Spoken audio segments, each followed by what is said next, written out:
On n'y pense pas forcément, mais derrière à peu près tout ce qu'on utilise au quotidien, il y a un moteur électrique. Alors dans cette analyse, on va faire un petit voyage. On va partir de la base, vraiment de l'étincelle physique qui fait que ça bouge, pour arriver jusqu'aux usines hyper connectées et complexes qu'on connaît aujourd'hui.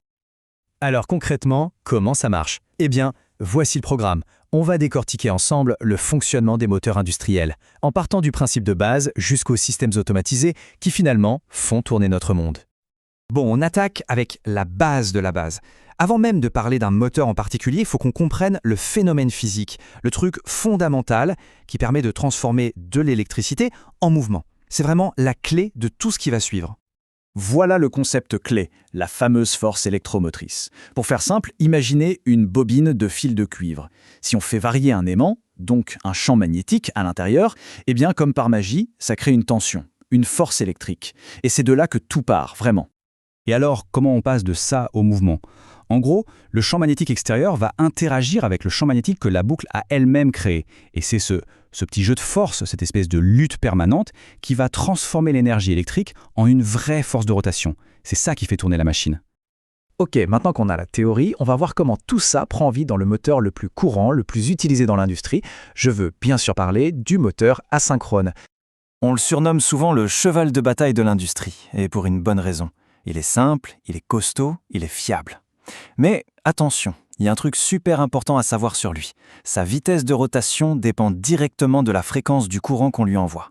Ce qui veut dire que, par défaut, sa vitesse est fixe. Alors, ce graphique, à première vue un peu technique, c'est en fait la carte d'identité du moteur, son ADN si on veut.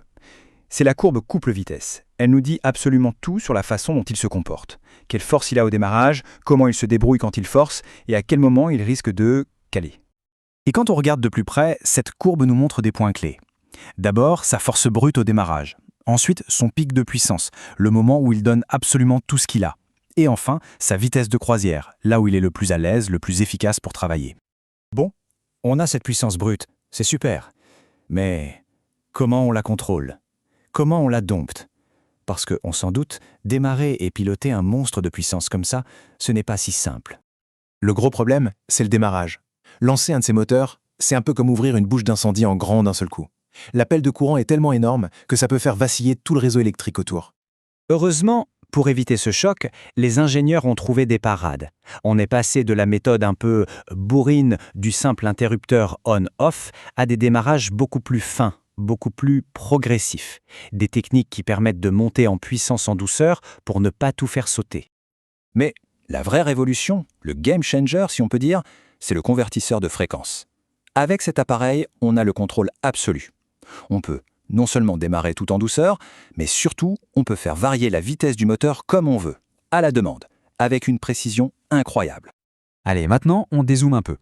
Parce qu'un moteur, même avec son supercontrôleur, ça ne travaille jamais seul dans son coin. En réalité, c'est juste une petite pièce d'un puzzle beaucoup plus grand. L'usine connectée. Pour bien comprendre, le mieux c'est de voir l'usine comme un corps humain. Tout en bas, on a les capteurs. Ce sont les yeux, les oreilles, les sens de la machine. Au-dessus, les moteurs et les contrôleurs, ce sont les muscles. Et pour connecter tout ça, on a les réseaux industriels qui sont en quelque sorte le système nerveux de l'usine. Et au sommet de cette pyramide, qui commande tout ce corps? Le cerveau, bien sûr. Et dans l'usine, ce cerveau, c'est l'automate programmable industriel, l'API. C'est lui, le grand chef d'orchestre. Il reçoit toutes les infos et donne les ordres à tout le monde au bon moment. Et l'opérateur humain dans tout ça, comment il surveille ce système complexe? Eh bien grâce à ça, l'interface homme-machine, l'IHM, c'est le tableau de bord de l'usine. Ça lui permet de voir tout ce qui se passe en direct et bien sûr de reprendre la main si jamais il y a un problème. Mais voilà, aujourd'hui, faire bouger des choses, ça ne suffit plus. On est au XXIe siècle et l'industrie fait face à de tout nouveaux défis. Des enjeux qui dépassent largement la simple mécanique. Et pour comprendre pourquoi, il suffit de regarder ce chiffre. C'est assez fou, mais les moteurs électriques, ils consomment plus de la moitié de toute l'électricité utilisée par l'industrie. Donc on comprend tout de suite que les rendre plus efficaces, ce n'est pas juste bon pour la planète, c'est aussi un moyen de faire d'énormes économies. Et c'est exactement pour ça que l'éco-conception est devenue si importante. L'idée, ce n'est plus seulement de regarder la performance du moteur quand il tourne. Non, maintenant on analyse tout son cycle de vie, de A à Z, depuis les matériaux qu'il faut pour le fabriquer jusqu'à la manière dont on va le recycler à la fin. Le but, c'est de réduire son impact à chaque étape. À côté de l'efficacité, il y a un autre pilier et celui-là, il est absolument non négociable. C'est la sécurité. Forcément, quand on manipule autant de puissance, il faut des règles très strictes.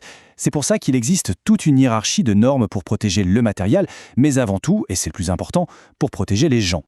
Au final, on voit bien que le simple moteur de nos débuts a fait du chemin. Aujourd'hui, c'est bien plus que ça. C'est un système complexe qui doit être 4 choses à la fois. Puissant, bien sûr, mais aussi intelligent, communicant, sûr et efficace. Un vrai concentré de technologie. Et tout ça, ça nous amène à une dernière question. Une question pour l'avenir. Maintenant que les usines deviennent de plus en plus autonomes, qu'elles sont pilotées par les données et l'intelligence artificielle, quelle est la prochaine étape pour notre bon vieux moteur électrique? Est-ce qu'il a encore des surprises à nous réserver?